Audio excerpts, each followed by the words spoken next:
Dans le règne du vivant, les champignons ils sont parmi les premiers êtres vivants qui apparaissent sur Terre.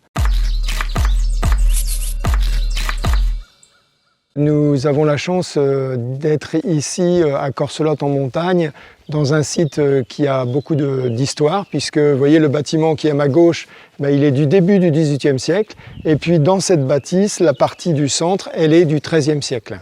La culture des champignons, on a décidé de la faire dans l'aile qui est ici, qui va de la mare jusque sous le passage couvert, et donc sur 2 niveaux. Il y a 3 types de champignons qu'on cultive très régulièrement, quasiment toute l'année ici. Les pleurotes, on en voit ici, qui se présentent souvent sous forme de grappes. Les lentins des chênes, connus aussi sous le nom japonais shiitake, parce qu'à l'origine ils poussaient naturellement au Japon. Et puis nos fameux champignons de Dijon, qui sont donc une souche d'Agaric bisporus, c'est-à-dire le champignon de Paris, mais comme on a des façons propres à nous de le cultiver, eh bien nous avons préféré l'appeler champignon de Dijon. Si je l'ouvre, ce qu'on va constater, c'est que le grain à l'intérieur est très fin. Il n'est pas filandreux, comme malheureusement on trouve souvent dans les champignons de Paris. Il est très ferme, il sent extrêmement bon. Et il va être croquant dans la bouche. C'est un champignon qu'on peut manger cru ou cuit à volonté. Pour avoir des champignons, on en a ici, le plus important, ce n'est pas le champignon lui-même, c'est quelque chose qui est caché. Ça s'appelle le mycélium. Alors on va rentrer dans une des salles de production des champignons dits de Dijon. Alors, je vous présente 2 produits qui vont entrer dans la fabrication de la couche de surface qui est ici, qui s'appelle la terre de gobetage.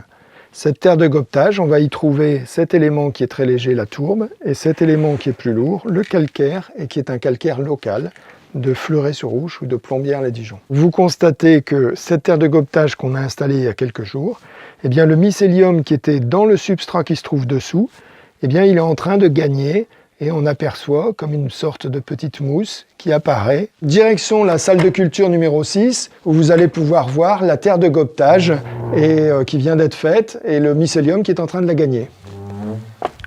Ici, on est passé à la phase de fructification, c'est-à-dire que le mycélium qui est à la base dans le substrat, donc qui est ici dessous, il a gagné la terre de gobetage comme on l'a vu juste avant. Et puis ici, on a les champignons qui sortent. Alors on a différentes tailles, mais pour arriver à l'accueil, on va essayer de discerner s'il est mature ou s'il n'est pas mature. Nous sommes en train de cueillir nos fameux champignons de Dijon, donc je choisis un champignon en fonction de sa maturité et je vais donner un petit coup de couteau sur le pied de façon à vérifier la qualité de la tranche. S'il est satisfaisant, je le mets dans ma caisse. Voilà. Ici encore.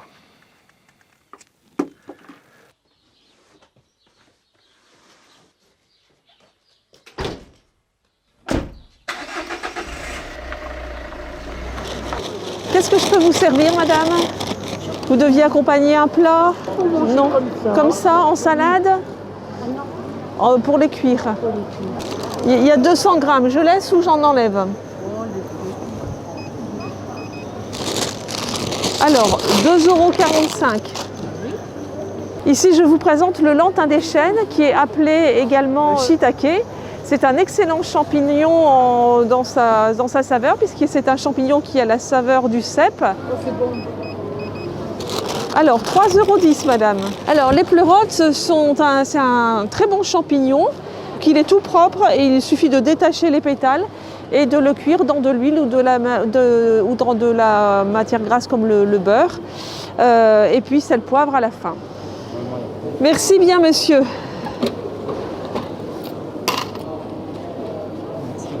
Bonne journée, monsieur.